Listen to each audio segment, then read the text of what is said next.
साहब, लकड़ियाँ लोगे? अच्छा फिर ध्यान रखना, मैं मंदिर होकर आई। हाँ? तेरी इतनी हिम्मत मंदिर के अंदर पैर रखने की? हाँ? तुझे इतना भी याद नहीं रहता कि तू नीची जाति वाली है? तो क्या हो गया अगर मंदिर में आ गई तो? तेरी माँ ने तुझे नहीं बताया क्या कि तुम नीची जाति वालों का काम जंगल से लकड़ी काटना और सड़कें नालियाँ साफ करना होता है, समझी? और सुन, पैरों की जूती जब तक काटे ना तो अच्छी होती है, और जब काटने लगे तो उसे निकाल के फेंकना भी जानते हैं हम लोग, समझे? हाँ बहुत हो गया, हम नहीं छोड़ूंगी। देखो, अरे छोड़िए, अरे भाई साहब छोड़िए। देखिए, तुम जो कर रही हो वो गलत है। हाँ, हम ही गलत हैं। वो बार बार हमें नीची जाति कहकर नीचा दिखाए, लेकिन गलत हम हैं। वो हम जैसे लोगों के साथ जानवरों की तरह पेश आए, लेकिन गलत हम हैं। वो हर पल हमें अपमानित करे, लेकिन गलत हम हैं। देखो, शांत हो जाओ। और कब तक शांत रहेंगे साहब? आइए, हम जैसी छोटी जाति वालों पे अत्याचार कर करके गलत रास्ते पर चलने पे मजबूर कर देते हैं ये लोग। यही कारण है कि हमारे साथी, हमारे घर वाले और हमारे जैसे कई इनके जुल्मों के बदले में हथियार उठाने पे मजबूर हो जाते हैं। बहुत गुस्सा है तुम्हारे अंदर। अगर तुम यही गुस्सा सही जगह लगाओगी तो ये ऊंची जाति और नीची जाति के विचारों से बहुत आगे बढ़ सकती हो तुम। मतलब अपने इस गुस्से को पढ़ाई पर निकालो, किताबों पर निकालो।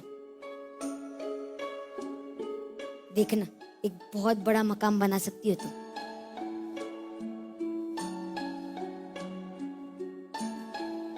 लेकिन मैं कैसे पढ़ सकती हूँ? हमारी बिरादरी में आज तक कोई नहीं पढ़ा, तो मैं कैसे पढ़? गलत है।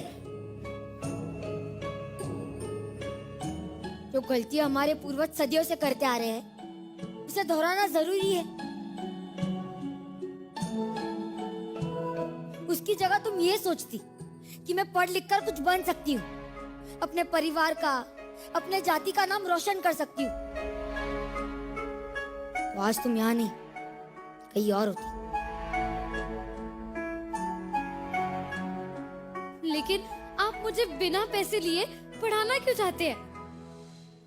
क्योंकि मैं अपाहिज होने का दर्द जानता हूं, और मैं नहीं चाहता कि ये दुनिया दिमागी रूप से अपाहिज बने।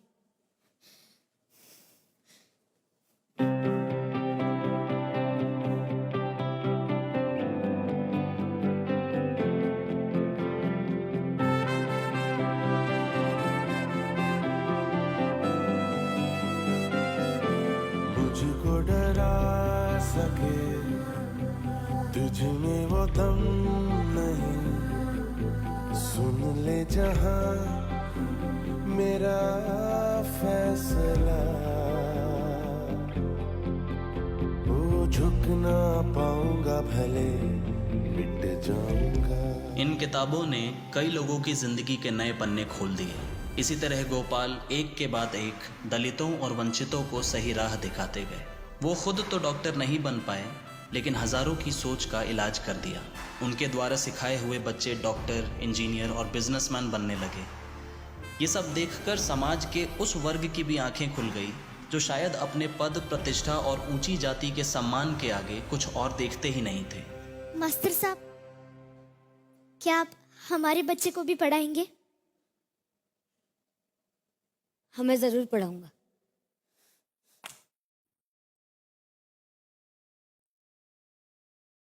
लेकिन देखिए, मेरी स्कूल में सारी जाति एक समान है।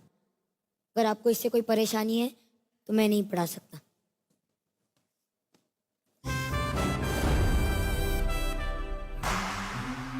क्या मोमेंट था, सुपर्ब। और इस तरह पिछले 20 सालों से गोपाल बच्चों को सही राह दिखा रहे हैं। अपने स्वार्थ को अलग कर निस्वार्थ भावना से उन्होंने ये काम किया।